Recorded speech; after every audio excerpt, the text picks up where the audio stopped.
விஷ்ணுவின் 6வது அவதாரம் பரசுராமர். ஆனால் அவர் பிறப்பால் ஒரு பிராமணர், குணத்தால் ஒரு வீரர். தன் தந்தை ஜமதக்னி மற்றும் அன்னை ரேணுகாதேவி மீது அளவற்ற பக்தி கொண்டவர். அந்த ஆசிரமமே ஒரு சொர்க்கமாக இருந்தது. ஒரு நாள் வரை மனதில் எழுந்த ஒரு சிறு சலனம் ஒரு பேரழிவிற்கு வித்திட்டது. கோபத்தின் உச்சாணிக்கே சென்ற ஜமதக்னி முனிவர் தன் மகன்களை அழைத்து தன் தாயின் சிரசை அறியுங்கள் என்று கட்டளையிடுகிறார். மற்ற சகோதரர்கள் அஞ்சி நடுங்கினர். ஆனால் பரசுராமர், தந்தை சொல் மிக்க மந்திரமில்லை, தன் தாயின் தலையை கொய்தார் பரசுராமர். ஒரு மகனின் இதயம் அங்கே ரத்தம் சிந்தியது. உலகமே அதிர்ந்தது. தன் தந்தை கொடுத்த கட்டளையை நிறைவேற்றினார். ஆனால் ஒரு மகனாக அவர் தோற்று போனதாக உணர்ந்தார். பரசுராமர் கேட்ட வரம் என்ன தெரியுமா? என் அன்னை மீண்டும் உயிர் பெற வேண்டும். நான் அவரை கொன்ற அந்த கொடூர நினைவு அவருக்கு இருக்கக்கூடாது.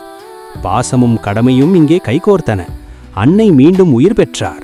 தன் மகனை வாரி அணைத்து கொண்டார். அதன்பின் அவர் அதர்மத்தை அழிக்கும் கோடாரியாக மாறினார்.